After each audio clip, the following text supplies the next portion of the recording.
Lord.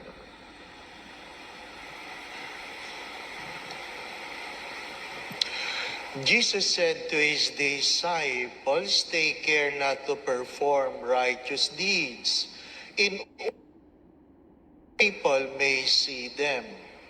Otherwise, you will have no recompense from your heavenly Father. When you give alms, do not blow a trumpet before you, as the hypocrites do in the synagogues and in the streets to win the praise of others.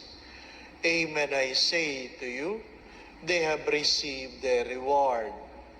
But when you give alms, do not let your left hand know what your right hand is doing, so that your almsgiving may be secret. And your Father who sees in secret will repay you.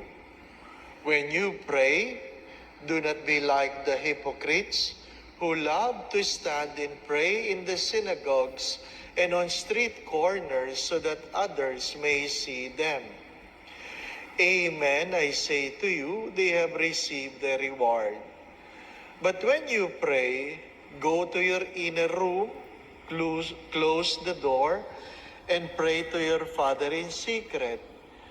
And your Father who sees in secret will repay you.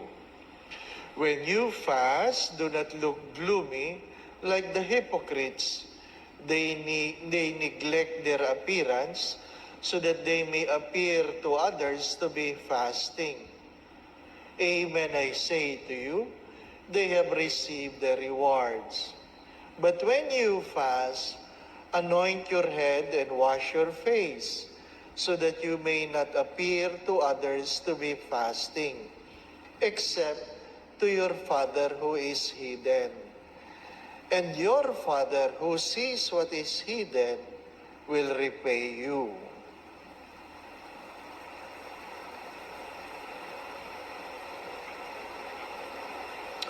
The Gospel of the Lord. Praise to you, Lord Jesus Christ.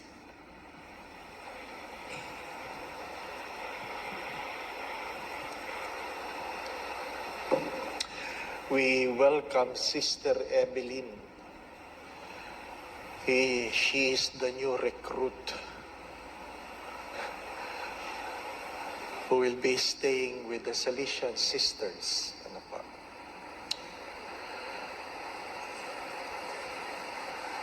If you have noticed this, that in English, some of the responses in our Eucharistic celebration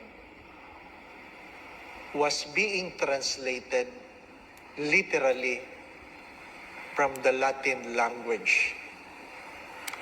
Kaya nga, kung naalaala ninyo, pag sinasabing, "The Lord be with you," the response is, "and also with you."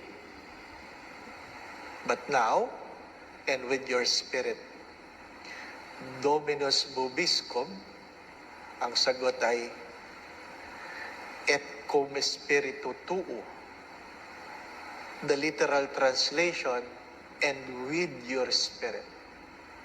And with your spirit.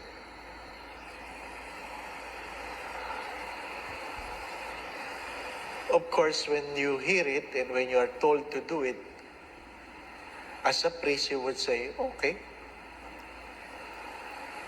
Kaya lang parang hindi maganda. Parang,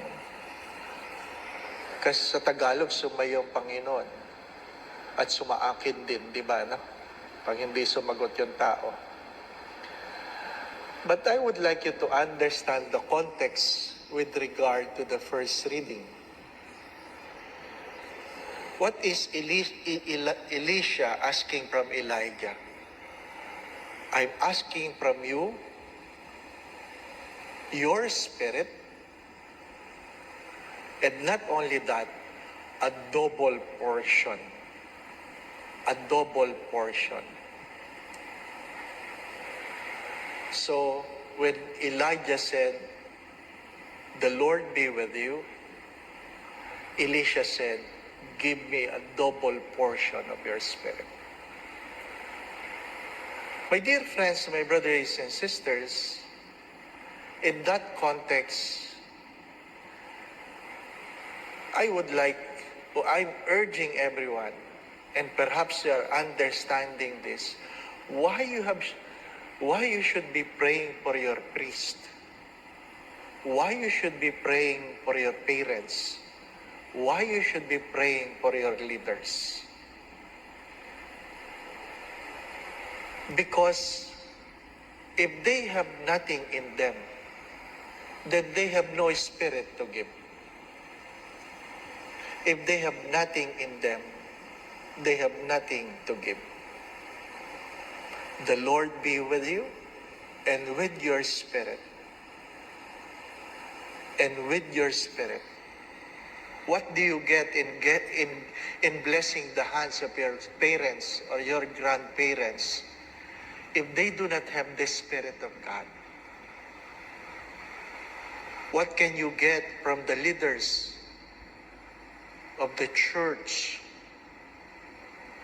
or even in the government if they don't have the Spirit? Kahapon, ang daming tanong. Ano po? Ang daming tanong. Father, bakit? Bakit anak ang magbabayad ng pagkakautang ng magulang? Ang sagot doon, basta may utang, may magbabayad. Hindi po ba? Basta may nangutang, may magbabayad. Hindi pwedeng pag namatay yung utang, wala na kondon. Hindi. Nangutang, may magbabayad. Kaya nga, pag may pinagpala din, meron ding nakikinabang. Palagi ko yan sinasabi, when your cup overflows, you don't look for another cup to fill. You allow the cup to overflow so that others will receive your blessings. You share. Ano i-share mo kung walang pumapasok na biyaya sa tasa? Ano i-share mo? Mahalaga yun, my dear friends, my brothers and sisters. And with your spirit,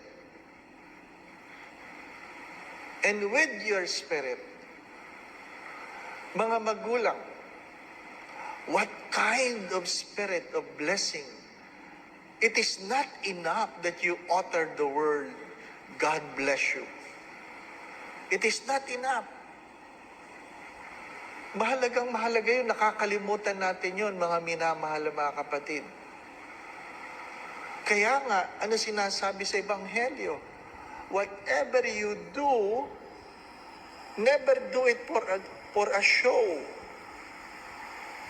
Ay tayo, mahilig.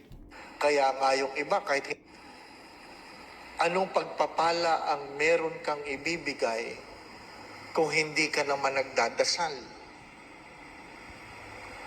Mahalaga yun, mga minamahal mga kapatid. The only thing we can give is what we have. Hindi mo pwedeng ipangako sa iba ang mga bagay na hindi naman sa iyo. Hindi po ba?